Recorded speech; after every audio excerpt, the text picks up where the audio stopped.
First ever factory outlet Mukunda Jewelers. Christmas and New Year offers flat 10% off on VA.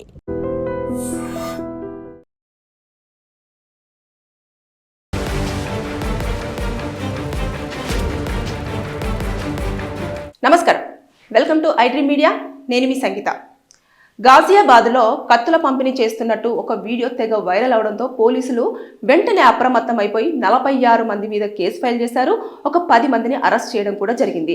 అయితే ఇందులో 2023 BNS ప్రకారంగా కూడా sections attract చేస్తూ వాళ్ళు కేసు ఫైల్ చేశారు. ఇందులో చూసుకుంటే బిఎన్ఎస్ 191 సబ్ క్లాస్ 2, అదేవిధంగా BNS 191 sub class 3, BNS 127 sub class 2 ప్రకారంగా ఇందులో కేసులు ఫైల్ చేశారు. అయితే వీటిని మనము ఒక్కొక్కటి చూసుకున్నట్లయితే ఈ కత్తుల పంపిణీ అనేది చాలా డేంజరస్. అంటే వేరే వాళ్ళను ప్రేరేపించడము ఇలాంటివన్నీ కూడా చేస్తూ అల్లర్లు కానివ్వండి, హింసాత్మకం కానివ్వండి, ఇవన్నీ జరిగే అవకాశం ఉంటుంది కదా.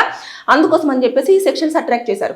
ఇందులో మొదటగా బిఎన్ఎస్ 191 సబ్ క్లాస్ 2 కనుక తీసుకున్నట్లయితే 5 లేదా అంతకన్నా ఎక్కువ మంది అక్కడ గుమికూడి వారి యొక్క లక్ష్యాన్ని వాళ్ళు రీచ్ అయ్యే విధంగా వారి యొక్క ఇన్ఫ్లుయెన్స్ కానివ్వండి, లేదంటే వారికి ఉన్న పరిచయాలను కానివ్వండి, లేదా వాళ్ళ పలుకుబడి ఇంకా ఏదైనా సరే వాటిని ఉపయోగించుకొని వారు అనుకున్న లక్ష్యాన్ని రీచ్ అవ్వడము, తర్వాత నెక్స్ట్ వాళ్ళు ఏం చేయాలనుకున్నారో దాన్ని ఎక్కువ మంది గుమికూడి చేయడం అనే దానిపైన ఈ సెక్షన్ అనేది అట్రాక్ట్ అవుతుంది. దీంట్లో వచ్చేసి 2 years వరకు జైలు శిక్ష, దాంతోపాటు ఫైన్ కూడా విధించే అవకాశాలు ఉంటాయి.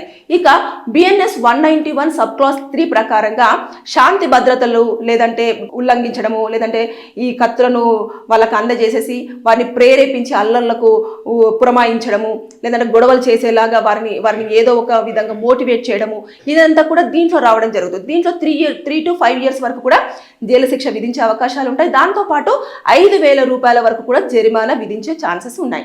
ఇకపోతే 127 సబ్ క్లాస్ 2 ప్రకారంగా బలవంతంగా, అంటే ఒక వ్యక్తికి నువ్వు ఇది పని చేస్తే చాలా మంచిది, మనము సేవ్ చేసుకోవచ్చు అని చెప్పేసి వారిని రెచ్చగొట్టి అటువైపు తీసుకెళ్లే విధంగా ఉన్నదనుకోండి. ఇప్పుడు కత్తిచ్చారు, మీరు ఖచ్చితంగా వాళ్ళని చంపేసాయి అని చెప్పేసి ప్రేరేపించడము, లేదంటే మీరు భయపెట్టించండి, బెదిరించండి, లేదంటే మీకు కావాల్సిన పని ఇలా చెయ్యాలి, మన వైపు తీసుకొచ్చుకోవాలి అని చెప్పేసి చెప్పడము, ఇలాంటివన్నీ కూడా ఈ సెక్షన్స్ కింద రావడం జరుగుతుంది. కాబట్టి దీంట్లో 5 years వరకు కూడా జైలు శిక్ష, దాంతోపాటు భారీ స్థాయిలో ఫైన్ విధించే అవకాశాలు ఉంటాయి. ఇలా ఒక ఆయుధాన్ని గనక మనం పంపిణీ చేస్తున్నాము అనంటే అది సందర్భాన్ని బట్టి ఇలాంటి ఆయుధాలను పంపిణీ చేస్తే ఖచ్చితంగా అక్కడ హింసకు ప్రేరేపిస్తున్నట్టుగానే కన్సిడర్ చేయబడుతుంది. ఇప్పుడు 46 మంది మీద కూడా కేసు ఫైల్ అయినప్పటికీ 10 మందిని అరెస్ట్ ఎందుకు చేశారంటే వాళ్ళు అక్కడ ఆ పరిధిలో వాళ్ళు ఉన్నారు కాబట్టి ఇమీడియట్ గా వారిని అదుపులోకి తీసుకున్నారు. ఇప్పుడు వారి దగ్గర నుంచి పూర్తి స్థాయిలో ఇన్ఫర్మేషన్ తీసుకుంటారు. అంటే నిజంగానే కత్తులు ఎందుకు పంపిణీ చేశారు, వారి యొక్క ఉద్దేశం ఏంటి, వారు దేన్ని టార్గెట్ చేయడానికని ఇలా పంపిణీ చేయడం అనేది జరిగింది. అంటే ఇంత మారణాయుధాలను పంపిణీ చేస్తున్నప్పుడు వారికి వెనుక నుంచి ఉన్న సపోర్ట్ ఏంటి, ఎవరు వీళ్ళను ప్రేరేపించారు, అంతేకాకుండా ఎవరు ఈ కత్తులను ఇంత పెద్ద స్థాయిలో వారికి పంపిణీ చేయడం జరిగింది, వీళ్ళు ఎక్కడ కొనుగోలు చేశారు, ఇవన్నిటిని కూడా ఇప్పుడు ఈ ఇన్వెస్టిగేషన్ లో కూడా వాళ్ళు ఇన్ఫర్మేషన్ తీసుకుంటారు. తీసుకున్న తర్వాత ఈ 10 మందితో పాటు ఇంకా మిగతా రిమైనింగ్ పీపుల్ ఎవరైతే ఉన్నారో వారి యొక్క అడ్రస్లు కానివ్వండి, వారు ఎక్కడ ఉంటారు ఏంటిదని చెప్పేసి వీరి నుంచి సమాచారం తెలుసుకున్న తర్వాత వారిని అరెస్ట్ చేయడానికి ఇంకా మొత్తం పూర్తి స్థాయిలో తీసుకుంటారు. ఇప్పుడు ఈ 10 మందిని ఎవరైతే అరెస్ట్ చేశారో ఆ 10 మందిని కూడా 24 hours లో కంపల్సరీగా కోర్టులో ప్రొడ్యూస్ చేయాలి. కాబట్టి వారిని కోర్టుకు తీసుకెళ్తారు, రిమైండ్లో అయితే పెడతారు. ఎందుకంటే ఎప్పుడు కూడా ఎవరినైనా అరెస్ట్ చేసినా సరే పోలీస్ స్టేషన్లో పెట్టడం అంత సేఫ్ కాదు. దాంతోపాటు పోలీస్ స్టేషన్లో పెట్టినా కూడా అన్ని రకాల ఆరోపణలు అనేవి ఎక్కువగా రావడం జరుగుతుంది. ఇటు పోలీసులు ఎదుర్కోవాల్సి ఉంటుంది, అదేవిధంగా ఇప్పుడు ఎవరైతే అరెస్ట్ చేయబడ్డారో వారు కూడా ఎదుర్కోవాల్సిన అవసరం ఛాన్సెస్ కొన్ని సందర్భాల్లో ఉంటాయి. కాబట్టి పోలీసులు ఏం చేస్తారు, అరెస్ట్ చేయగానే వారికి అక్కడ పని అయిపోయింది కాబట్టి కోర్టుకు తీసుకెళ్తే వారు ఇంకా జైల్లో పెడతారు. కాబట్టి ఇటు ఆధారాలు కానివ్వండి, లేదంటే వారిని ఎవరైనా ప్రేరేపించడం కానివ్వండి, లేదంటే ఎవరైనా వారికి సంబంధించిన వాళ్ళు కాల్ చేసేసి వాళ్ళ పడుకుబడిని ఉపయోగించి బయటికి వెళ్ళడం కానివ్వండి, లేదంటే కేసు ఫైల్ అయినా కూడా దాన్ని ఒక విధంగా మ్యానిపులేట్ చేయడం కానివ్వండి, ఇలాంటివి జరగకుండా ఉండేందుకు ముందుగా 24 hours లోనే కోర్టులో ప్రొడ్యూస్ చేసి జైల్లో పెడతారు. ఇది మెయిన్ రీజన్. ఇక రిమైనింగ్ పీపుల్స్ కూడా ఎవరైతే అరెస్ట్ చేయబడలేదో వాళ్ళందరినీ కూడా ఎక్కడెక్కడ ఉన్నారు, ఏంటిది, వీరికి ఎక్కడి నుంచి సప్లై అవుతున్నాయి, ఈ గతంలో ఇవన్నీ ఏమైనా చేశారా, లేదంటే వారి ఉద్దేశం ఏంటిది అని చెప్పేసి నేను చెప్పాను కదా కనుక్కుంటానని. అవి కనుక్కున్న తర్వాత అప్పుడు అరెస్ట్ చేస్తారు. వాళ్ళైతే ఖచ్చితంగా అరెస్ట్ చేయడానికే ఆ బృందాలు కూడా ఏర్పడతాయి. అంటే పోలీసులు బ్యాచెస్గా కూడా వెళ్తారు, కొన్ని సందర్భాల్లో మఫ్టీలో కూడా వెళ్తారు. ఇదంతా కూడా జరుగుతుంది. అంటే వాళ్ళంత ధైర్యంగా కత్తుల పంపిణీ అంటే మారణాయుధం అది.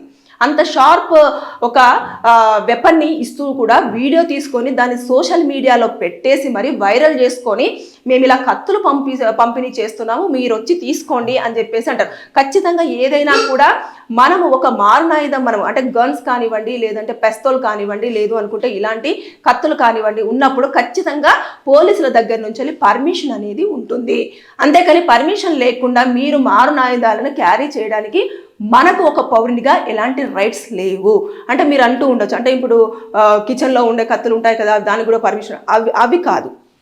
కొన్ని కత్తులు మనుషులకి ఇలా పంపిణీ చేస్తున్నప్పుడు వారికి కొన్ని ఆయుధాలు ఎక్కడి నుంచి వచ్చాయి, ఆ ఆయుధం దేనికని యూజ్ చేశారు అంటే అన్ని చూస్తారు అన్నట్టు. చూసిన తర్వాత అప్పుడు దీనిపైన పూర్తి స్థాయిలో ఎంక్వైరీ, లేదు అంటే కొంచెం తీవ్ర స్థాయిలో కూడా ఇన్వెస్టిగేషన్ అనేది ఇన్డెప్త్గా కూడా చేసే ఛాన్సెస్ ఉంటాయి. ఆ కేసును దర్యాప్తు చేసిన తర్వాత షార్ట్ షీట్ ప్రిపేర్ చేయడం అనేది చూస్తూ ఉంటాం మనం. అంటే ఇది ఏదేమైనా సరే కానీ ఈ మధ్యకాలంలో అల్లర్లు ఎక్కువగా జరుగుతున్నాయి, దాడులు ఎక్కువగా జరుగుతున్నాయి. తర్వాత ఇండియాకి, పాకిస్తాన్కి, తర్వాత నెక్స్ట్ ఇరాన్కి, వీటికి అసలు సరిగ్గా పొంతనే లేకుండా ఎక్కడ పడితే అక్కడ అల్లర్లు కానివ్వండి, తర్వాత నెక్స్ట్ మారణాయుధాలు ఉపయోగించడం కానివ్వండి, ఇలాంటివి చోటు చేసుకుంటున్న సందర్భంలో ఇలా ఆయుధాలు పంపిణీ పైన రకరకాల వాదనలు వినిపిస్తున్నప్పటికీ కూడా ప్రస్తుతానికి పోలీసుల అదుపులో 10 మంది ఉన్నారు కాబట్టి వాళ్ళు చాలా ధైర్యంగా, చాలా డేర్గా కూడా చెప్పేది ఏంటంటే మిగతా వాళ్ళని కూడా మేము పట్టుకుంటాము, ఖచ్చితంగా ఎక్కడ ఏం జరుగుతుంది అనేది తెలుసుకునే ప్రయత్నం చేస్తాము అని చెప్పేసి వాళ్ళు చాలా కాన్ఫిడెంట్గా ఉన్నారు. కానీ ఉన్నప్పటికీ కూడా కొంతమందిలో భయం అనేది ఇప్పటికీ ఉంది. అంటే ఎందుకని వీళ్ళు ఇంత ఓపెన్గా ఉన్నారు, అంటే వీళ్ళ వెనకాల ఎవరున్నారు, ఎంత సపోర్ట్ ఉంది అని చెప్పేసి అన్న టెన్షన్లో కూడా కొంతమంది ఉన్నప్పటికీ కూడా ఇప్పుడు ఏ సెక్షన్స్ అయితే నేను చెప్పానో ఆ సెక్షన్స్ ప్రకారంగా ఖచ్చితంగా వాళ్ళకు శిక్షలు అయితే కంపల్సరీ పడతాయి. ఎందుకంటే అవి ఆల్రెడీ మెన్షన్ చేసిన సెక్షన్స్ కాబట్టి దాని ప్రకారంగా సెక్షన్స్ వాటి ప్రకారంగా అప్లికేబుల్ అయ్యే ఛాన్సెస్ అయితే ఉంటాయి. ఇందులో బెయిలబుల్ అయితే ఉంది. ఆ బెయిల్ అనేది ఒకసారి ఫస్ట్ టైంకే రావచ్చు, లేదంటే ఒక 3-4 సార్లు మనము పిటిషన్ వేస్తుంటే ఖచ్చితంగా బెయిల్ అనేది శాంక్షన్ చేసే ఛాన్సెస్ ఉంటాయి. ఎందుకంటే పూర్తి స్థాయిలో దర్యాప్తు ఫినిష్ అయిపోయిన తర్వాతనే ఈ శిక్షలు పడే అవకాశం ఉంటుంది. మనం చూస్తూనే ఉంటాం కాబట్టి ఏదేమైనా సరే కానీ ఇలాంటివి ఎక్కడైనా చోటు చేసుకుంటున్నా, లేదంటే మీ దృష్టిలో ఉన్నా సరే దగ్గరలోని పోలీసుల వాళ్ళకు మాత్రం ఇన్ఫర్మేషన్ ఇవ్వడం అనేది మర్చిపోద్దు. వారి దగ్గర ఏదైనా ఆయుధం కనిపిస్తే ఖచ్చితంగా మీరు పోలీసులకు ఇన్ఫర్మేషన్ ఇవ్వాల్సిందే, లేకపోతే కొన్ని అనర్థాలు జరిగే అవకాశం ఉంటుంది. సో బీ కేర్ఫుల్, తస్మత్ జాగ్రత్త. Thank you. And for more videos, Please subscribe to iDream. Please subscribe to iDream. Please subscribe iDream. And please subscribe to iDream. For more videos, subscribe to iDream. please like, share and subscribe to the channel. Congratulations, iDream. subscribe to iDream. Subscribe to iDream. So subscribe to iDream Media. iDream की iDream team अंदर की huge congratulations. Please subscribe iDream Media. Please subscribe to iDream. Subscribe iDream. Please subscribe to iDream. iDream అంటే నా కళల ఛానల్ను subscribe చేసుకున్న నోరు తిరుగుతలేదు, మీరైతే గంట గుర్తు కొట్టండి. For more such videos, please subscribe to iDream. Subscribe to iDream. Please subscribe to iDream. Please subscribe iDream Media. Please do subscribe to iDream. Please subscribe to iDream Media. For best entertainment and information, please subscribe iDream. And don't forget to subscribe to iDream.